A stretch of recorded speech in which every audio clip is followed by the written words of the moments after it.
she sort of like pretends to play with her. So like in the beginning, our oldest is like loving on her and she's like very maternal, and then our middle daughter is just like just keeps away from her. Hey lovies, it's your girl Holly, and today I'm serving up a piping hot plate of drama that's spicier than a ghost pepper margarita. We're diving into the messy, tangled web of Colleen Hoover, Blake Lively, and Justin Baldoni. A saga so wild, it's got more twists than a pretzel factory. So grab your popcorn, smash that subscribe button, and let's get into it because your group chat is not ready for this tea. All right, babes, let's meet the players. Colleen Hoover, the queen of emotional trauma novels. Blake Lively, Hollywood's golden girl. Justin Baldoni, the guy who just wanted to make a movie. Once upon a time, Justin saw the potential in Colleen's book, It Ends With Us, and reached out to her. I mean, if Colleen has her rights, I'll go anywhere. I'll follow this woman anywhere. Y'all heard her. They were all lovey-dovey, swapping emails about how tragic and romantic the story was. Colleen was thrilled, even suggesting Justin play the male lead, Riley. Fast forward, Blake Lively gets cast as Lily, and everything seems perfect. Until it wasn't. Oh, babes, buckle up because this is where the drama goes from 0 to 100 real quick. Let's break it down step by step because this isn't just your average Hollywood disagreement. This is a full-blown power struggle with receipts, threats, and a whole lot of mess. So here's the tea. Allegedly, Justin Baldoni, the director and co-producer of It Ends With Us, made a comment to Blake Lively on set about her outfit. According to whispers, he called her sexy, and Blake didn't take it well. Now, let's pause for a second. Was it a harmless compliment or did it cross a line? That's up for debate, but what's clear is that Blake felt uncomfortable. And in today's climate, that's enough to set off a chain reaction. I was one of the two people, maybe, and then I get a call from my managers and my agent. They were both on the line, which means it's something serious. Right. Either you got the job or the... But here's the thing. Blake didn't just brush it off or address it privately. Nope. This is Hollywood, honey, and everything's a chess move. Instead of keeping it on the down low, Blake reportedly brought it up to higher-ups, framing it as part of a larger pattern of discomfort. And just like that, the seeds of tension were planted. Fast forward to post-production. Justin wasn't thrilled with the initial cut of the movie. As the director, he wanted to bring in his own editing team to tweak it and make sure it aligned with his vision. Sounds reasonable, right? Well, not to Blake. Blake, who by this point had fully embraced her role as the star and producer, pushed back hard. She wanted her editing team to take over, the same crew that had worked on her previous projects, including some who'd collaborated with Taylor Swift on her music videos. I mean, honestly, the way that I get into a character is through their style. So it was more about who Lily is that was so fascinating to me. But Sony, the studio backing the film, shut her down. They sided with Justin, at least initially. Now, this is where things get really messy. According to insiders, Blake wasn't about to take no for an answer. Allegedly, she threatened to go public with claims of sexual harassment against Justin if Sony didn't hand her full creative control of the project. Y'all, this wasn't just a casual suggestion. It was a full-on power play. And guess what? Sony caved. Faced with the potential scandal and the risk of bad press, they gave Blake what she wanted. Justin was reportedly banned from the studio, effectively pushed out of the project he'd poured his heart into. Blake took the reins, bringing in her own team and reshaping the movie to her liking. But here's the kicker. Blake's victory came at a cost. The movie, now under her control, reportedly turned into a hot mess. Her editing team, while talented, didn't have the same vision for the story, and the film started to lose its emotional core. Realizing the disaster she had created, Blake had to call in a professional editor to clean up the chaos. He was, after I gave birth, he was like, oh my gosh, if I lost you and I, went to the park with our 3 kids, I mean, think of the ladies I can. And let's not forget the Taylor Swift connection. When Taylor found out the film's composer was someone she had bad blood with, she reportedly gave Sony an ultimatum. It's him or me. Guess who got the boot? The composer was fired, throwing even more chaos into the mix. This whole situation reeks of manipulation and power grabs. Blake's alleged threat wasn't just about creative control, it was about control, period. By leveraging the Me Too movement and the fear of scandal, she allegedly strong-armed Sony into giving her what she wanted. And Justin, he was left holding the bag, his reputation tarnished and his project taken out of his hands. But here's the real question. Was Blake acting alone, or was Colleen Hoover in on it too? Some fans think Colleen might have been quietly scheming behind the scenes, using Blake as her pawn to regain control of her book's adaptation. After all, Colleen launched her own production company around the same time all this went down. Coincidence? I think not. So all along, when we thought maybe Blake wanted the rights, I mean, she might end up being the director, right? But in all utter reality, maybe Colleen Hoover did not want to give up her rights to the...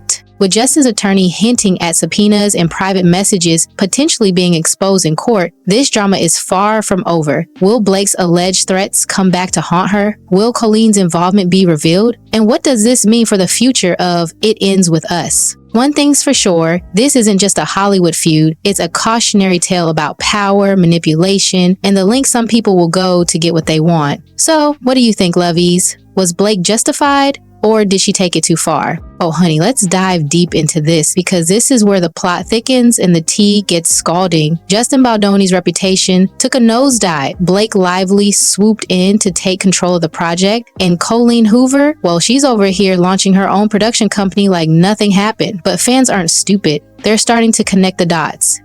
The moment Atlas enters, things are charged and heavy. Like there's conflict, there's pain, there's turmoil, there's tension, because you're like, oh my God. And the picture that's emerging is wild. Here's the kicker, babes. Justin's contract had a morality clause. For those who don't know, a morality clause is basically a legal trapdoor. If someone involved in the project, in this case, Justin, is accused of something scandalous, like sexual harassment, the rights to the book can revert back to the original rights holder. And who's that?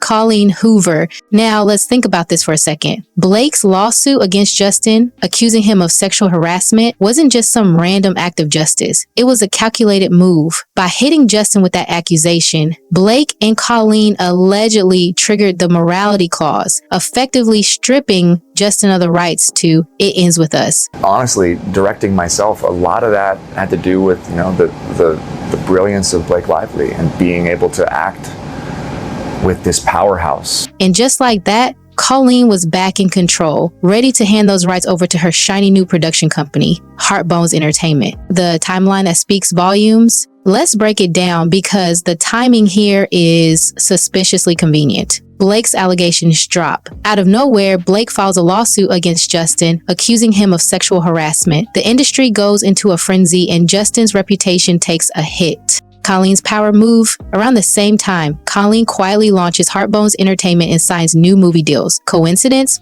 I think not. The rights revert. Thanks to the morality clause, the rights to It Ends With Us go back to Colleen. Justin is out, and Blake and Colleen are in. This wasn't just a feud, it was a strategic takedown. Blake's lawsuit wasn't about justice, it was about control.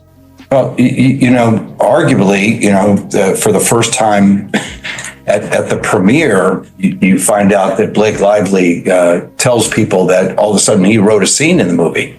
And Colleen, she was the puppet master, pulling the strings from behind the scenes. Fans are starting to see through the smoke and mirrors. Social media is buzzing with theories that Colleen and Blake orchestrated this whole thing to push Justin out. After all, why would Colleen suddenly turn on Justin, the guy who championed her book from the beginning? And why would Blake, who hadn't even read the book before landing the role, suddenly become its biggest defender? The answer? Money and power. With Justin out of the picture, Colleen could take control of her book's adaptation, and Blake could shape the movie to her liking. It's a win-win for them, but at Justin's expense. Justin Baldoni went into this project with nothing but good intentions. He saw the potential in Colleen's book and wanted to bring it to life in a way that honored its emotional depth. But now, he's been painted as the villain, his reputation tarnished by allegations that fans are starting to question, and let's not forget the personal toll this has taken. Well, arguably, for the first time at the premiere, you find out that Blake Lively tells people that all of a sudden he wrote a scene in the movie. Justin's family was reportedly locked in the basement of their home on the day the allegations dropped, hiding from the media frenzy. This wasn't just a professional hit, it was personal. Now that the dust is settling, fans are asking, was it worth it? Colleen may have regained control of her book, but at what cost? Her reputation is taking a hit as fans question her motives and her loyalty. And Blake, she's got control of the project, but the movie is reportedly a mess, and her involvement in this scandal isn't doing her any favors. Meanwhile, Justin is fighting back. His attorney is hinting at subpoenas and exposing private messages, which could blow this whole thing wide open. If those messages reveal that Blake and Colleen were scheming behind the scenes, the fallout could be catastrophic. What I make of that is that if your wife is sexually harassed, you don't make fun of Justin Baldoni. You don't make fun of the situation. This drama is far from over, babes. With Justin's legal team gearing up for a fight and fans demanding answers, this could turn into one of the messiest Hollywood scandals we've seen in years. Will Blake and Colleen come clean? Will Justin clear his name? And what does this mean for the future of It Ends With Us? One thing's for sure, this isn't just about a movie anymore. It's about power, greed, and the lengths some people will go to get what they want. So what do you think, lovies? Was this a calculated takedown, or is there more to the story? Sound off in the comments, and don't forget to like and subscribe for more tea. This isn't just about a movie adaptation, babes. It's about power, control, and greed. Colleen wasn't content just watching her book become a movie. She wanted to call the shots. And in August 5th of 2024, Justin invites the editors to the premiere, but they can't be in the same room with Blake. And Blake, she's looking more like the puppet master behind this whole mess. Now, Colleen's gone radio silent, deleting her Instagram and acting like she's retiring. But is she really stepping away, or is she just trying to escape the heat? Has seemingly done, right, is used his power and influence to not only help Blake Lively take over this movie. Meanwhile, Justin's attorney is hinting at subpoenas and exposing private messages. Things are about to get even messier. So, what do you think, lovies? Was Colleen just a pawn in Blake's game? Or was she scheming all along? Drop your thoughts in the comments because this drama is far from over. Don't forget to like, subscribe, and hit that bell for more tea. Until next time, stay sassy, stay curious, and always keep spilling that tea. Catch you on the flip side.